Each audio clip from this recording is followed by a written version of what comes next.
Kbands Live 153 here. We're going to be doing all kinds of exercises that are going to focus on slow resistance training, moving the body through really slow range of motion so that we can get more muscle stimulation. You know, there's a little bit of a debate or a topic at hand that you want to know, is fast repetitions or slow repetitions better? What should you do? And the answer is mix it up and make sure that you feel an amazing pump after your workouts.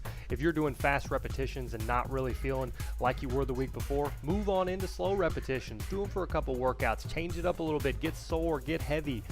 Or if you're doing slow repetitions and need to speed it up because they're not quite getting you, I think your body really will change over time and it adapts to the things that you do. So I continually challenge slow and fast repetitions throughout a workout week to really try to burn up the muscles and build strength.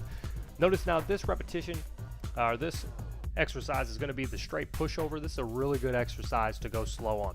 If you're doing a pulse rep, you don't really get that big squeeze in the middle of your chest. So here we've got the fusion cables. We want to stay towards the lower side of the mount. So we've got a bottom and a middle set up with a 3 and a 5. Now when you pull it across, you're really trying to flex the middle part of your chest. The great thing about slow repetitions is you get to maintain great range of motion and really squeeze the muscles at the end because you're not in a hurry to change direction. So make sure that you use that part of it. If you shorten up the range of motion and you turn the corner too fast, you're really defeating the whole purpose. The slow repetition is not only maintaining that great control, but it's getting a great squeeze at the ends of your muscles. And then during that eccentric phase, you've got to completely flex and maintain contraction. Don't let it leak to your shoulder.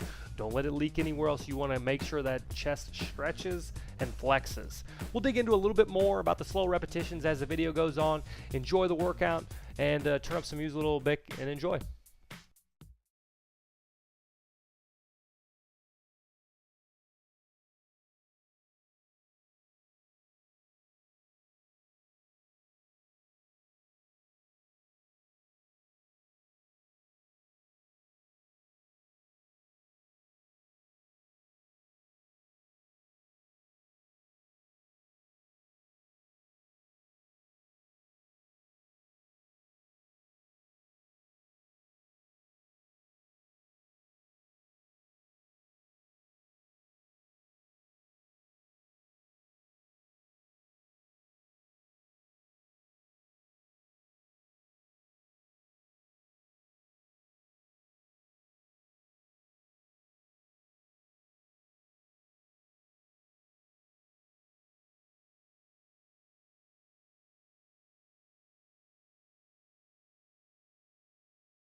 Get yourself set up for some push-ups. I mean to tell you, if you want to get a big chest and you're not doing 4 to 5 or 600 push-ups a day, then you are only hurting yourself and slowing your results.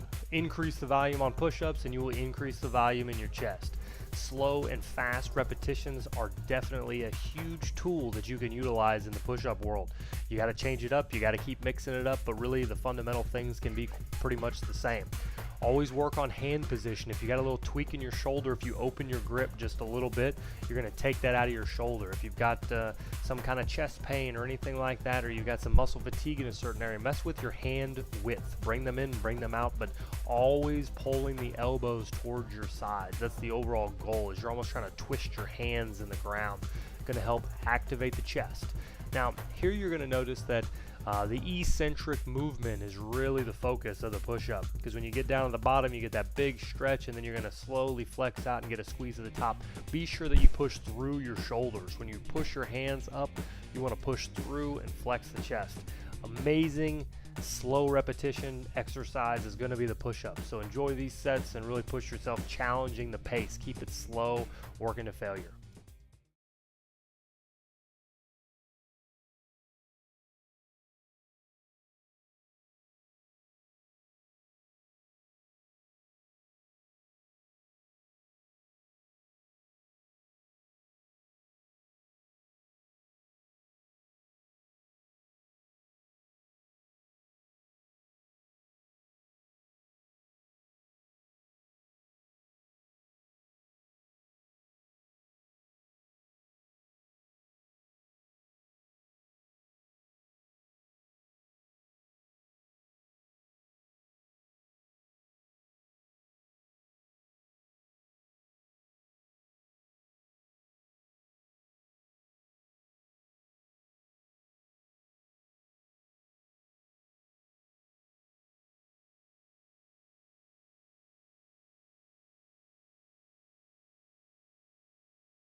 All right, now we're going to do just a little bit of ab training. Same thing, really slow reps. You're going to go up as high as you can, squeeze in your abs, get to the top, and you might even just hold for just a little bit of a second, and then you're going to come back down. Ab training during slow repetitions is only effective if you cannot yank your head off. You know, a lot of people, when they get into that type of slow resistance training, it's all about your neck. You know, you pull your neck up and you're really putting a lot of stress on your spine. The key is to keep your head by your shoulders and come up from the sternum. Get that middle part of your back off the ground. The head really isn't helping contract the abs whatsoever.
All right, now these sets you're going to notice the hands are going to be a little skinnier.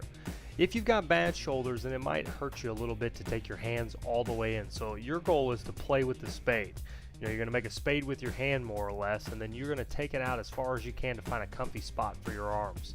I think today my right shoulder was kind of a little achy. This is the last workout of the week, so it was a little achy, so I slide my hand out just a little bit wider so it changes the angle on my shoulder. So that's what you want to do. You start at the middle and start working your way out, but those hands still are going to squeeze together.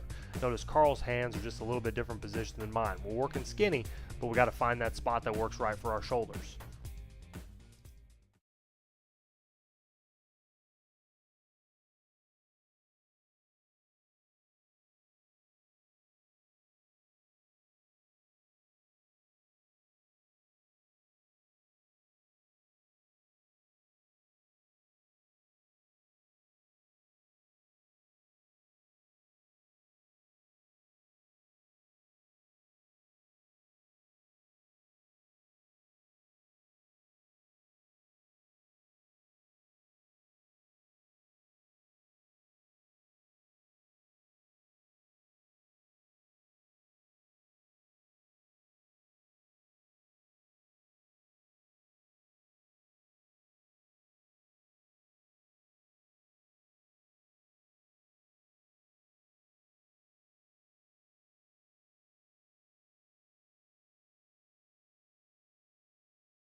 All right, grab your bar, grab your dumbbells. You can use resistance bands too if you don't have these types of things at your house. It really doesn't matter. We're just going to be working a bicep exercise, and I always like to mix it up with different types of exercises. So here we got a straight bar, lightweight, moving really slow. And then we've got the dumbbells over here. And they're just stackable weighted dumbbells. And I'm probably moving a little bit too quick for the theme that we're going for, but I think I slowly start getting into it here. The actual exercise is going to be these ones coming out to the side. So it takes a lot of pressure on your biceps. You want to make sure you warm them up. So that's why I did a couple repetitions out in front first. And then as you get them a little loose, you want to have those arms straight, and you want to bring them all the way up towards your shoulder height and try to hesitate up there for a second. Should be really heavy. And, well, you know, figuratively speaking, it's going to be heavy on your biceps, but it's going to be a little bit lighter weight than you normally would do. And then you're going to kind of finish up with some cross angle deals. You're trying to move through this repetitions for about 20 to 30 seconds. So you don't really want much of a break. So you want to be able to keep maintaining that good roll in your wrist and pulling that pinky in.